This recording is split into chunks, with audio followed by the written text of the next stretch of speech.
Le beauté d'Inuvik, c'est comme rien d'autre au Canada.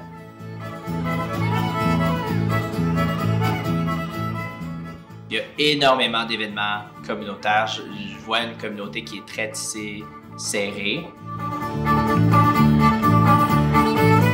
Ici, c'est vraiment, tout est ouvert à tout le monde. On ne fait aucune discrimination et tout le monde, on est tous des gens, puis on est tous là pour partager ensemble. My family is here, my two boys are born here, and they're making it home actually. This place is very unique. It's a quiet place. It's a good place to be. In Inuvik, if you get tired of the community itself, which I never do, in 5 minutes you can be in the middle of nowhere.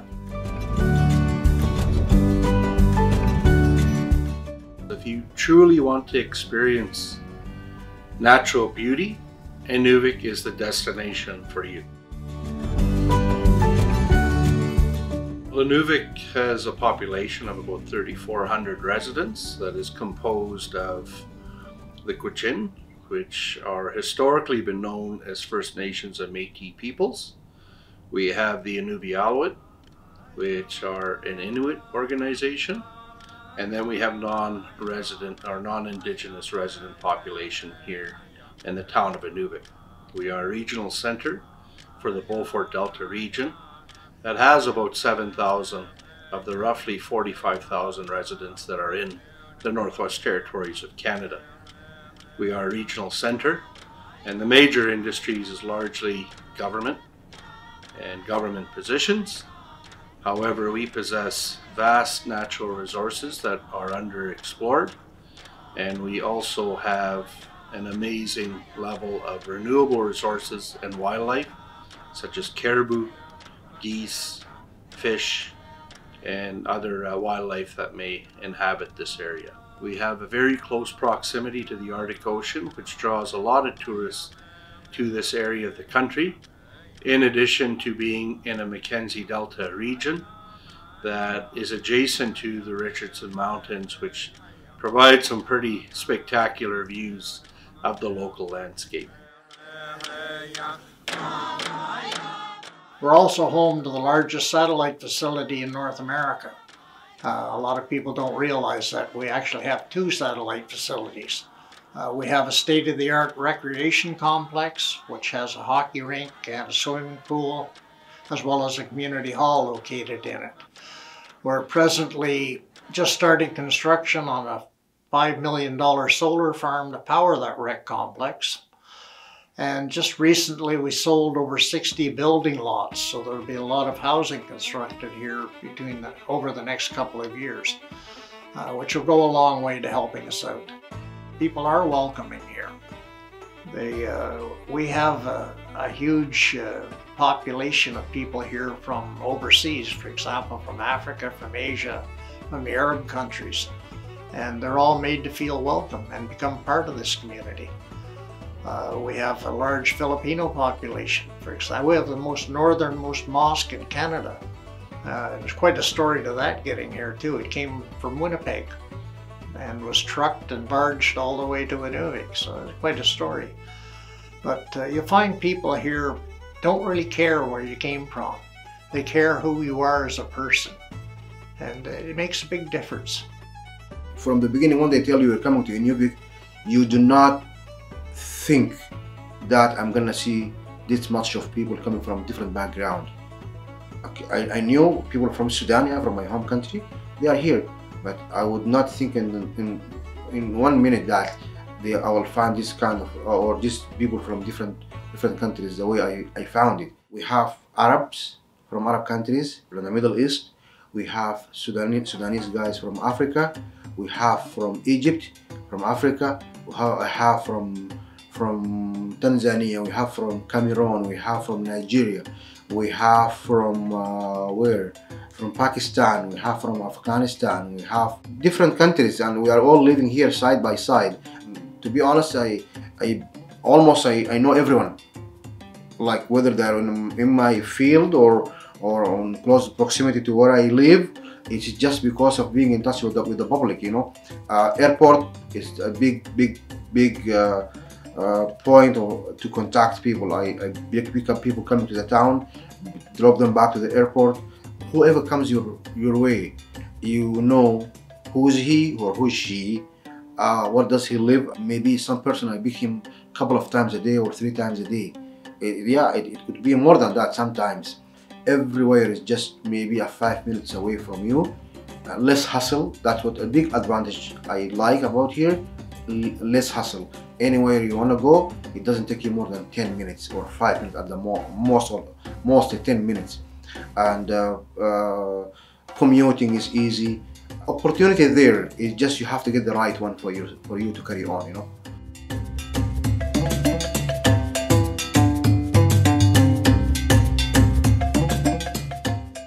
I've been here for 2 years now. I came from Toronto, but I'm from Africa, from Kenya. I came here to work. I'm working in health. I'm working in the hospital as a nurse, and as well as I'm working in the convenience store as a supervisor. This place is very unique. It's a quiet place. It's a good place to be. It's a place to enjoy. If you don't need fast life, this is the best place to be.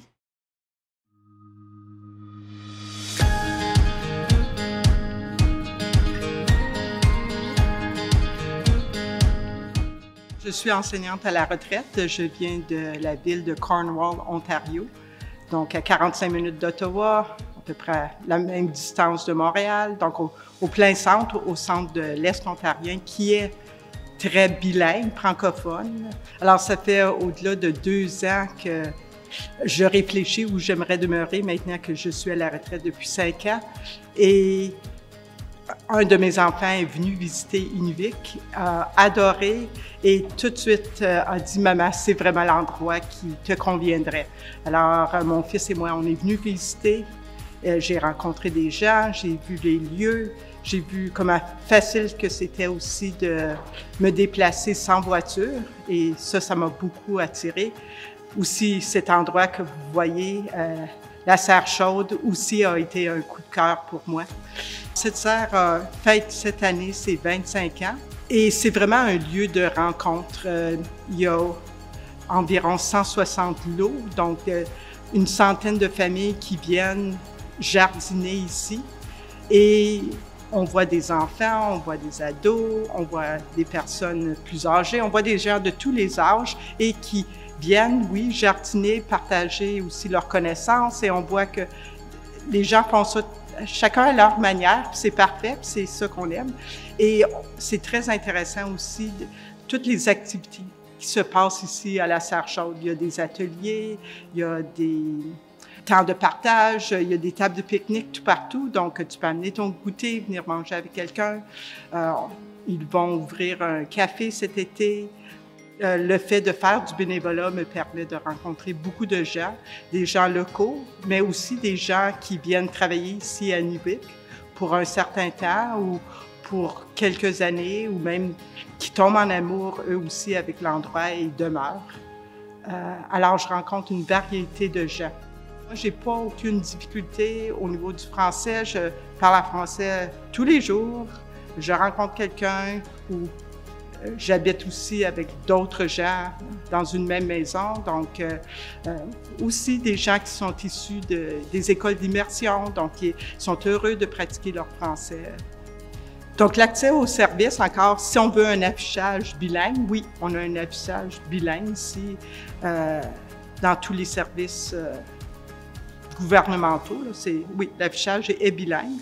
Malheureusement, encore, on n'a pas nécessairement des employés bilingues, mais le fait qu'on peut avoir toute la documentation en français, tout comme en anglais, bien, déjà, ça aide beaucoup parce que j'ai dû aller chercher ma carte de santé, changer mon permis de conduire. Puis, bien, moi, oui, je voulais la documentation en français. Ils me l'ont donné. Puis, ils m'ont dit, là, si tu veux absolument avoir quelqu'un qui parle français, on va t'en trouver. Là. Mais c'est peut-être pas sur l'instant même, mais quand même, le service était quand même offert. Donc, c'est pas une difficulté au niveau d'être informé dans les deux langues.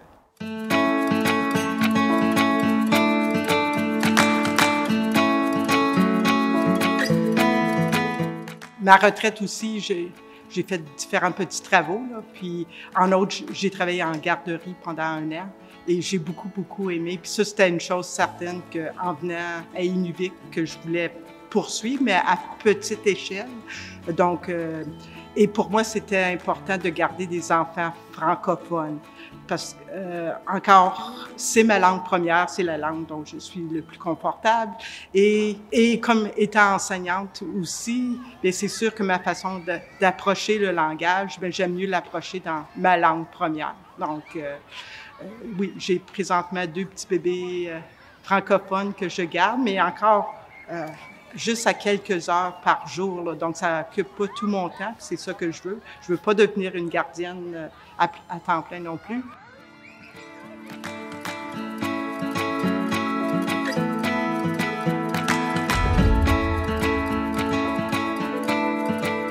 C'est ma première année à Inuvik.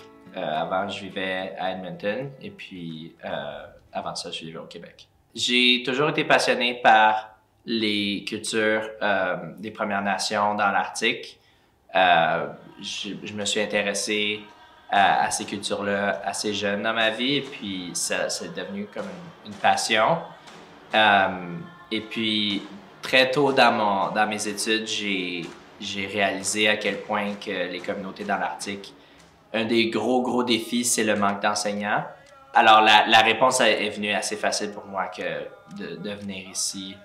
De 1, pour pouvoir vivre ces expériences culturelles-là pour moi-même et de 2, pour pouvoir redonner à cette communauté-là en enseignant aux enfants. J'enseigne la 2e et la 3e année en immersion. J'enseigne du côté primaire. L'école est, même si c'est un seul bâtiment, c'est considéré comme 2 écoles séparées. Le côté secondaire fait ses propres choses et puis le côté primaire fait ses propres choses. La manière dont ça marche, c'est que tout le monde peut appliquer pour être en immersion, mais ça vient avec ses défis. Il y a des familles qui éventuellement, qui partent à cause des défis de l'immersion. Quand j'avais commencé à planifier mon voyage ou mon aventure dans le Nord, j'étais préparé à enseigner en anglais si ça le demandait. Puis ça m'a surpris qu'il y avait une école d'immersion ici. C'est aussi la seule dans le Delta qui a un programme d'immersion. Alors, j'ai été chanceux. Il y a une très grande diversité dans le français ici. Je dirais pas que c'est extrêmement présent. J'entends pas parler français dans la rue à tous les jours. Mais il y a des fois où je vais l'entendre parler, puis c'est des gens qui viennent d'un peu partout. Il y a des gens il y a beaucoup de gens qui viennent du Québec, mais il y a aussi beaucoup de gens qui viennent d'ailleurs au Canada. Par exemple, l'enseignante de 4e, 5e et 6e, elle vient de la Colombie-Britannique. Il y a beaucoup de francophones que j'ai vus qu'ils sont venus par le biais de l'armée. J'ai rencontré beaucoup de gens qui étaient dans l'armée, qui venaient par exemple du Québec ou d'ailleurs, qui parlent français.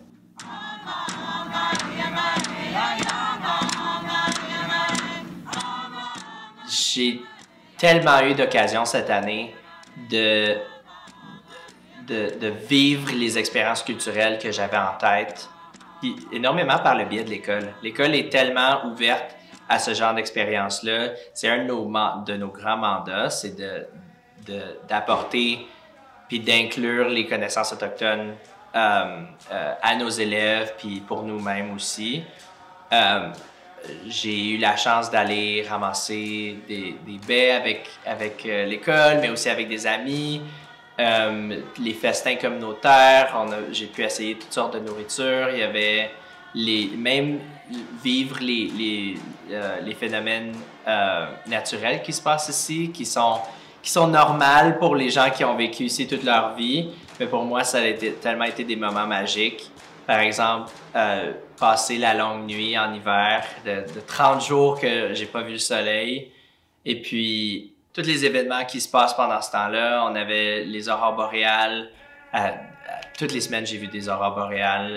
Et puis, les plus belles que j'ai vues de toute ma vie. Même le festival qu'on a eu lorsque le soleil s'est finalement levé pendant 15 minutes. Ça m'a donné une perspective beaucoup plus profonde avec la façon dont les éléments changent. Ces temps-ci, avec le soleil qui se couche plus, alors le soleil reste debout 24 heures sur 24. Ça l'amène toute une nouvelle adaptation à la vie de tous les jours. Ça m'amène toutes sortes d'expériences culturelles puis personnelles qui font vraiment en sorte que je réalise mon rêve. Inuvik, ça vaut vraiment la peine de venir visiter. C'est tellement une belle communauté. Les gens, c'est les gens les plus gentils que j'ai rencontrés, je dirais, au Canada. Je me suis jamais senti aussi accueilli par une communauté que le temps que j'ai passé ici. J'ai vécu un an en Espagne, j'ai vécu à Calgary, j'ai vécu à Edmonton, puis mon expérience au Québec. Puis vraiment, Inuvik, les gens ils t'accueillent à bras ouverts. Je me suis fait des amis. La première journée que je suis ici, je me suis fait des amis. Puis les gens se tiennent très, très proches.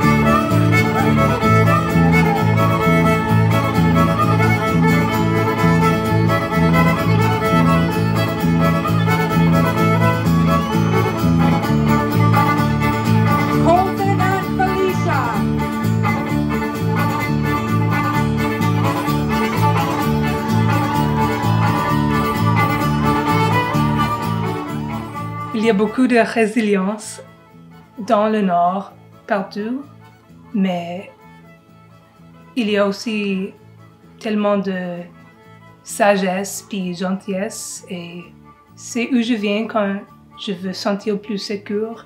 C'est n'importe quoi que je fais, n'importe où, j'ai toujours un sens de sécurité que je peux revenir à Inuvik, et ce serait toujours là pour moi. Et je serai là pour elle aussi. Maintenant, Inuvik, c'est le scène des arts. C'est beaucoup plus florissant que c'était quand j'étais jeune. Mais même quand j'étais jeune, je n'étais jamais comme ennuyée. Il y avait toujours quelque chose à faire. Les personnes ici savent qu'est-ce que c'est de vivre avec très peu. Et il sait comment faire le party avec presque rien. Il sait comment faire le party avec beaucoup. Et le centre de jeunesse a toujours des programmes pour les ados et les enfants plus jeunes. Et la bibliothèque aussi, j'ai travaillé il y a quelques années à la bibliothèque. Il y avait un vrai focus sur la programmation et qu'est-ce qu'on peut faire pour aider la communauté puis engager les jeunes. Alors je pense que maintenant il y a beaucoup d'énergie dans la direction d'engager les jeunes, les adolescents. Well, I'd like to sit here and say that we don't have issues, but we do. We have a housing crisis. Hopefully the sale of all the building lots will help alleviate that quite a bit. We just had a new apartment building going up, so that will help. Addictions, yes, that's a problem all over the north. It's a problem all over the south too, so we're not unique in that situation. We're trying to do something about it, but it's a slow process. If we could get rid of a lot of the drug dealers that come north just to take advantage of people, and go a long way to help. But it's a long process, and we're working on it. You may have somebody who's addicted to drugs, but they're still a family member. And people don't forget their family here. in a lot of times big cities, you lose touch with your family. That's not the case here. I mean, we have homeless people as well, but they can still go to relatives' houses and have a meal, or sometimes what you call couch surf. And nobody's truly alone anymore. We are a developing economy, a developing town, and we would like to acquire some of the services and amenities, as I mentioned, that is enjoyed in the rest of Canada. If somebody would like to come and help us develop that, they're certainly more than welcome. And the immediate benefits are those that enjoy recreational activities, skiing, snowmobiling, being out on the land, being able to have picnics, have outdoor fires. You know, these are some of the things that we enjoy here in the Beaufort Delta region, and we take that for granted in terms of our access to the outdoors. So that would be my message to anybody that is looking to come to this part of the country.